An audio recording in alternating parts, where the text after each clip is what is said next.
Hello everyone, welcome to my channel. Please subscribe and keep watching more details.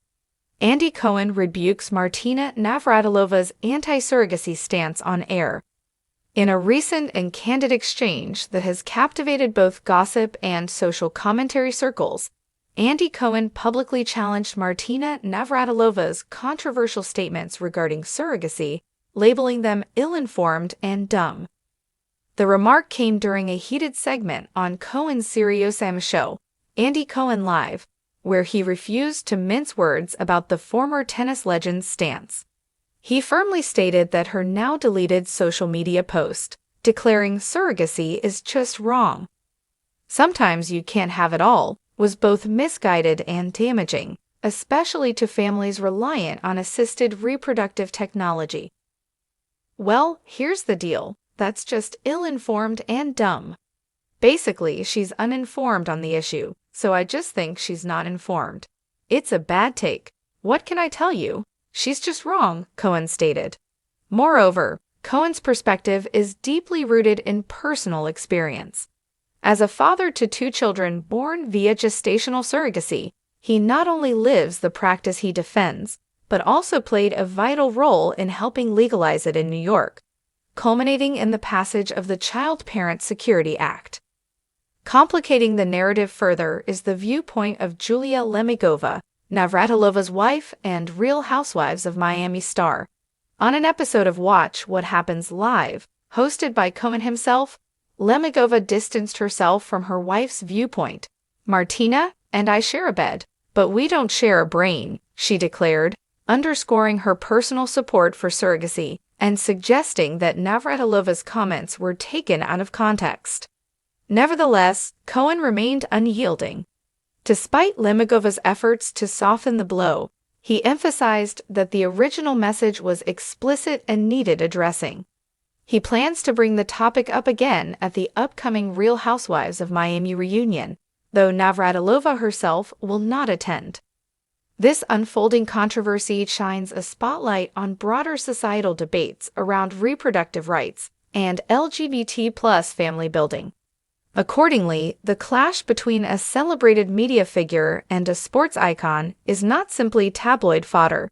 It's emblematic of evolving conversations regarding choice, support, and the dignity of families born through modern reproductive methods. The moment was supposed to be lighthearted.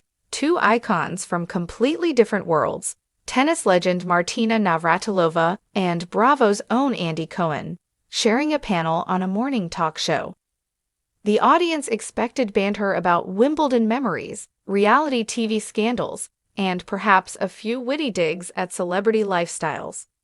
Instead, they got one of the most heated on-air exchanges of the year. It started innocently enough. The host asked Martina about her thoughts on the growing number of athletes and celebrities choosing surrogacy to expand their families. She leaned into her mic, her voice steady but firm. "I think it's wrong," she said. "Children aren't commodities. Surrogacy exploits women, especially those in vulnerable positions, and turns birth into a business transaction. I've said it before, and I'll say it again. Adoption is a better, more ethical route." A hush swept over the studio audience. There was no malice in her tone, but there was no mistaking the steel behind her words. The host nodded politely, perhaps hoping the conversation would glide back toward safer territory. But Andy Cohen, seated to Martina's left, had no intention of letting the moment pass. Andy leaned forward, adjusting his signature plaid tie. "I hear your point, Martina," he began, voice calm, but with a sharp edge. "But I have to tell you, what you just said feels incredibly dismissive to families like mine." The cameras caught his eyes narrowing slightly, his posture tightening. The air between them seemed to vibrate. "As a gay man, surrogacy gave me the chance to have a biological child," Andy continued, his voice rising just a notch. "I didn't have the option of conceiving naturally with a partner. I worked with a woman who was fully informed, fully consenting, and who described the experience as one of the most meaningful things she'd ever done. To suggest she was exploited, that's not just inaccurate, it's offensive." The audience stirred, unsure whether to clap or hold their breath. Martina shifted in her chair, her expression unreadable, but her jawline set in that familiar champion's resolve. "Andy, I respect your love for your children," she replied, "but you can't ignore the broader context. For every positive story, there are countless women who are coerced, underpaid, and stripped of agency in countries where laws are weak. That's the reality." Andy nodded slowly, but his retort came with precision.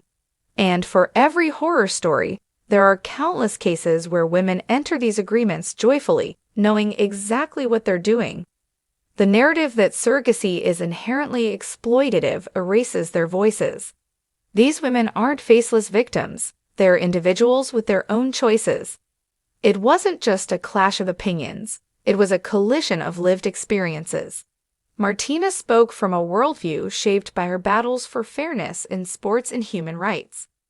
Andy spoke from the intimate terrain of parenthood, late nights rocking his son to sleep, mornings making pancakes, the quiet ache of imagining a life without those moments. The host tried to intervene. "We're running short on time," but neither guest was ready to let go. Martina leaned in, voice lower but laced with passion. "The problem is the power imbalance. Wealthy people hiring less wealthy women to bear children. It's the same story in a different costume. You can say consent, but is it true consent when economic need is driving the decision?" Andy's reply came swift. "By that logic, a nurse who works 12-hour shifts because she needs to pay her bills is being exploited too. Economic motivation doesn't erase agency. It doesn't make her incapable of making a choice." The studio audience, now fully riveted, began to murmur. Someone in the back muttered, "He's got a point." Another whispered, "She's not wrong either." The tension was electric, a rare, unscripted moment where two cultural heavyweights wrestled in real time with an ethical question that refuses easy answers. What made the exchange so gripping wasn't just the disagreement. It was that both spoke with conviction born from deep personal stakes. Martina's stance came from years of seeing exploitation firsthand, from advocating for women whose voices were silenced. Andy's came from the raw truth that without surrogacy, his son simply wouldn't exist. Finally, Andy softened his tone. "Martina, I respect you, and I know your heart is in the right place. But I can't let your words stand without pushing back. When you speak out like this, you're not just making an argument. You're casting judgment on loving families, on children who will grow up knowing they were wanted, cherished, and brought into the world with care. That's not fair to them."